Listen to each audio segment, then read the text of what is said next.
বন্ধুরা আসসালামু আলাইকুম।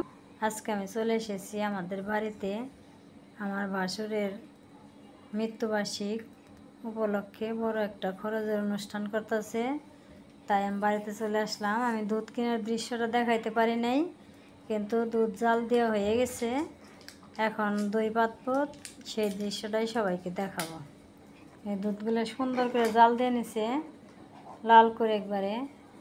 এখন এই জগ ভরে ভরে গরম দুধ নেটের মধ্যে নিয়ে ওইভাবে ছাইকে নিতেছে, যাতে ওই শর্টটা না থাকে। শর্ট থাকলে দইটা সুন্দর হবে না, সেই জন্যে ওই শর্টটা ছাইকে নিতেছে দই পাতার জন্য। কিভাবে দই পাতে আমি সেগুলো সবাইকে দেখাবো। বন্ধুরা, যে মানুষটা আমাদের পাশে 1 বছর আগেও ছিল, এখন সেই মানুষটা আমাদের পাশে আর নাই। বন্ধুরা, আমি যখন বাড়িতে আসতাম, আসার সাথে সাথে দেখা হওয়ার সাথে সাথে বলতো কেমন আছো, কখন আসছো, অনেক আদর করতো, বোন হিসেবে আদর করতো, বোনের মতোই দেখতো আমাকে। সেই মানুষটা আমাদের পাশে আর নাই। সবাই ওনার জন্য দোয়া করবে, উনি যেন জান্নাতবাসী হয়, আর ওনার এই খরচের অনুষ্ঠান যেন সুন্দরভাবে সম্পন্ন হয়।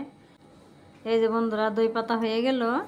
এক একটা পাতিলে 5 কেজি করে দুধ, এই ঘরে পাচ্ছে, আরেকটা ঘরে পাচ্ছে। চলো বন্ধুরা, তাহলে আমরা আরেক ঘরে দেখে আসি। এই যে এই ঘরেও এতগুলো দই পাচ্ছে, আর এই যে বাঁশের কাবারিগুলো দিয়ে এইভাবে উপর দিয়ে তার এর উপরে পেপার দেব, পেপার দিয়ে তারপরে খাতা দিয়ে ঢেকে রাখবো। তারপরে 4-5 ঘন্টা পরে খাতাগুলো খুলে দেখবো দই হয়েছে কিনা। এখন তাহলে গরু কাটার ওইখানে চলে যাই। এইখানে আদা রসুন ছোলা হচ্ছে, আর একজন কাঁচামরিচের বোটা ফালাইতেছে।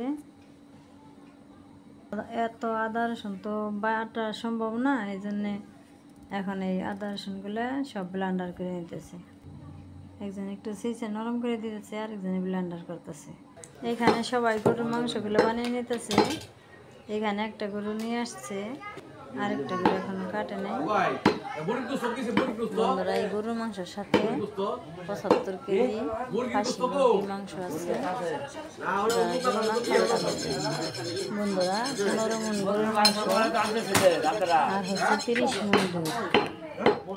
আমি আমার নাতিনকে নিয়ে মাংস কাটার এখানে দাঁড়িয়ে রয়েছি, আর আমার ডান পাশে আমার বাসুরের ছোট ছেলে পারভেজ। পুরা 2টা গরু এখানে নিয়ে আসছে, এখন মাংসগুলো বানিয়ে নিব। এই যে মাংস বানানো হয়ে গেল, এখন বন্ধুরা রান্নার মধ্যে চলে যাই। বন্ধুরা, গরুর কলিজা দিয়ে ভ্যাপসা দিয়ে খিচুড়ি রান্না করছে সকালের জন্য, তাই সবাইকে ডাকতেছে খিচুড়ি খাওয়ার জন্য। আমিও আসলাম খিচুড়ি খাইতে, সবাইকে খাইতে দিছে, এই জন্য আমিও খাইতে আসলাম। এই যে এখানে সব মাংস রান্না করছে, মাংসগুলো প্রায় শেষ হয়ে গেছে রান্না, এই জন্য আরও খিচুড়ি খাইতেছে। মোট 15 মণ মাংস হয়েছে, গরুর মাংস। এই যে ডেকগুলাই সব গরুর মাংস রান্না হইতেছে, আর এগুলোর মধ্যে সব রান্না করে রেখে দিচ্ছে। উপরে আগুনের কয়লা দিয়ে রাখছে যাতে গরম থাকে, গরুর মাংসটা জমে যায় এই জন্যে। এই যে এখানে সব রান্নাগুলো হয়েছে, গরুর মাংস রান্না হয়েছে, মাসকলার ডাউল, আর হয়েছে সাদা ভাত। এই যে এখানে ভাত রান্না হয়ে গেছে, এই যে ভাতগুলো রান্না করছে। মোট 2000 মানুষের আয়োজন করছে। এই যে এখানে ডাউল, ভাত, মাংস এগুলো সব বাইরে রাখছে। এই যে এইভাবে প্যান্ডেল সাজিয়েছে।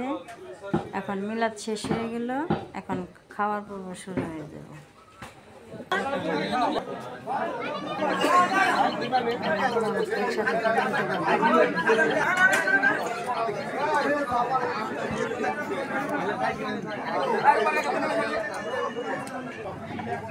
কতজন খাইলো হিসাব রাখছো না? হিসাব আছে।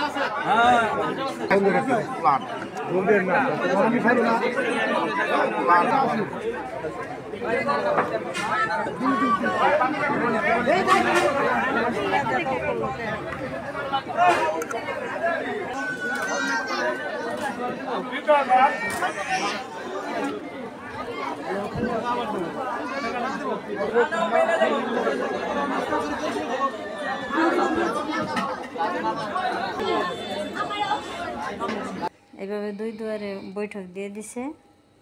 এভাবে একের পর এক বৈঠক হয়ে যেতেছে। খাওয়া প্রায় শেষের দিকে। আকাশের অবস্থা বেশি ভালো না, যে কোনো সময় বৃষ্টি নামতে পারে। আমি কিছুক্ষণের জন্য কথাটা মিউট করে দিছি, কারণ অনেক সাউন্ড, আমার কথা বেশি বোঝা যায় না সেই কারণে।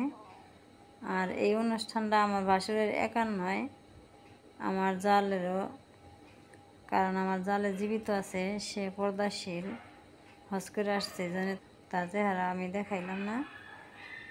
ভিডিওটা ভালো লাগলে অবশ্যই একটু পাশে থাকবে আর সবাই আমাকে সাপোর্ট করবে। বন্ধুরা, আমার ভাসুরের দুইটা ছেলের মনটা অনেক উদার, অনেক ভালো। আর এই অনুষ্ঠানটা খুব সুন্দরভাবে সম্পূর্ণ হয়েছে। অনুষ্ঠানটা শেষ হওয়ার পরেই কিছুক্ষণ পরেই বৃষ্টি নামছে, ঝড় শুরু হয়ে গেছে। বন্ধুরা সবাই দোয়া করবে, ওরা সবাই যেন ভালো থাকে, সুস্থ থাকে।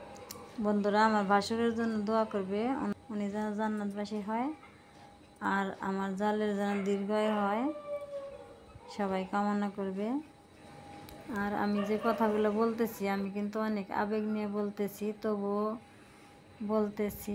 যদি আমার কোনো জায়গায় কোনো ভুল হয়ে থাকে সবাই ক্ষমার দৃষ্টিতে দেখবে।